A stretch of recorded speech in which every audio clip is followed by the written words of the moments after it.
This is Middle East Matters on France 24 with me, Hala Mohideen. Coming up in today's programme, the World Health Organization says more than half of Yemen's health facilities have been destroyed. We'll take you to Saada, where little of the city remains intact. Turkey shrugs off international criticism of its purge. I'll be speaking with one Turkish journalist whose paper was closed as a result. And we meet the Saudi woman jailed for her cause, but still fighting for women's rights and freedoms. Well, we begin with an update on the fight against the Islamic State group. Iraqi and Kurdish forces have gained a small foothold in Mosul 4 weeks into the operation to retake the IS group's Iraqi stronghold. Meanwhile, US-backed Syrian armed groups have begun an offensive to retake the group's self-proclaimed capital of Raqqa. The Syrian Observatory for Human Rights said the SDF had captured a number of positions but had made no real progress. The World Health Organization says that more than 7,000 people have been killed and more than 21 million are in need of urgent medical assistance. The UN health body says that more than half the country's medical facilities have been destroyed, but the destruction goes further. This is the mosque in the northern city of Saada, and this is what the mosque looks like today. Lauren Berstecker has more on the city, which has been reduced to rubble. Where century-old buildings once stood, today only rubble remains. The northern city of Saada has been one of the worst hit by Yemen's civil war. In the space of months, hundreds of years of architectural history were almost completely wiped out by Saudi and US-led airstrikes. The aim of the assault is the complete destruction of the infrastructure. The first thing they hit was the economy. This is not a war against the Houthi or the Saudis. This market has nothing to do with the war or the Houthis. Saudi Arabia declared Saada a war zone in May 2015. Its 50,000 residents were only given a few hours' notice before the first bombs started dropping from the sky. They've never stopped falling since. Coalition officials believe the city houses the largest number of Houthi leadership, training facilities and weapons in the country. Yet airstrikes have largely been indiscriminate, hitting military as well as civilian targets, such as markets and schools. Over 200 schools were destroyed. There are no books, no chalkboards, and no desks left. Severely lacking in basic infrastructure, the city is also missing qualified personnel, most of which fled during the first months of fighting. A lot of patients come to see us, and we don't have any female maternity specialists, and some need C-sections, which we can't offer. And there are some cases which require the intervention of a specialist, which we don't have. Most of the city's inhabitants have already left. Those who remain live in fear, hesitant to set foot outside, dreading the sound of approaching warplanes. Powerless, all they can do is stand by and observe the destruction of their city. Well, to Turkey now, where President Recep Tayyip Erdogan has dismissed international criticism of the ongoing purge, saying he couldn't care less. The EU and US have voiced alarm after 9 people at the Cumhuriyet paper were detained, along with 13 pro-Kurdish politicians. Well, since the failed July 15th coup, some 35,000 people have been arrested in Turkey, with tens of thousands more sacked from the judiciary, the education sector, the civil service and the military. Well, for more on the situation in Turkey, I'm pleased to welcome on set Emre Demir, the former editor of Zaman France. Thank you so much for talking to us here on Middle East Matters. Now, you've wound down your publication, Zaman France, this summer. Yeah. Why was that?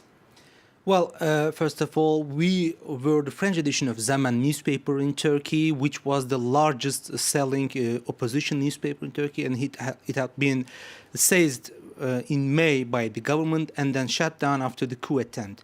So I have at least 40 friends, colleagues who are in prison right now So the repression against Zaman newspaper, which is linked to Gulen movement, is very obvious. And what happened to us, because we were a French newspaper, the reason we decided to shut down our edition, actually, it was related to threats against our journalists, but also our readership. So in Turkey, if you are a reader of Zaman, you are considered as a member of a terrorist organization. So it was a very highly risky move for us to continue to edit our French edition of Zaman. So we decided to stop. For safety reasons. Now, you mentioned there this link between they're considered a terrorist movement. You've mentioned your link to the Fethullah Gulen movement. Fethullah Gulen, of course, in the States. He's blamed for this July 15th coup attempt. Is it fair to characterise the movement as a terrorist movement? Of course not. But about the coup attempt, it is a possibility, and you have to make an investigation, a serious, transparent investigation about these allegations, because Gulen is the official scapegoat for Erdogan regime since 3 years right now. But this time, the allegation is serious. Of course, you can have Gulen's officers who played a role in the coup. We don't know yet. Actually, we don't know so much about the coup, who was the leader, who organized this coup, how did it happen. We don't know the essential information about the coup attempt. But the Gulen movement was the largest Islamic group in Turkey just 3 years ago, 4 years ago. I mean, the Gulen movement had at least 2 million members, sympathizers in Turkey. They had thousands of associations, schools, hospitals in Turkey. So the logic behind this crackdown on Gulen is just that every single member who participated to this movement, who worked in their institutions, are members of a terrorist organization. So this is why we see these huge numbers who have been fired from the state, who are in prison. So it is actually unfair because, to put it simple, there were 2,000, at least, at most 2,000 army officers who participated in the coup, and more than 30 police officers who helped them. After all, we have more than 100,000 people who have been fired from state, and more than 30,000 people who are in prison right now because of the coup attempt. It is ludicrous and unfair, actually. Okay, so the implication being that this was started as a spat between President Erdogan and Fethullah Gulen, who were one-time allies. It seems to have gone beyond that. It seems they're no longer targeting Gulenists. We have Kurdish politicians who are now in the firing line. Why is this, and what happens next? Well, to be clear, what is happening in Turkey is not a crackdown on Gulenists who went too far. It's not an irrational fear, irrational crackdown. It is actually a deliberate attempt to grab absolute power in Turkey. So Erdogan has a specific political agenda. He wants to change the constitution. He wants to have his presidential system. So he targeted actually 3 specific political groups. First, it was the Gulenists, and they have been eradicated in a way, repressive fashion. After the Kurds came, and there is actually an enormous repressive measures against the Kurdish political formation, Kurdish media, and also the pro-Western secular people are the new targets in Turkey.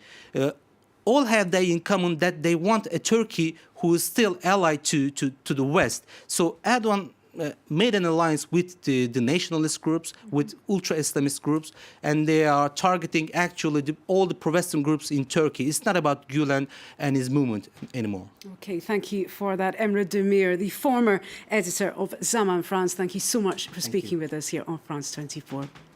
And finally, she's a co-founder of an online liberal discussion group. She champions the rights for women to choose whether or not to wear the hijab.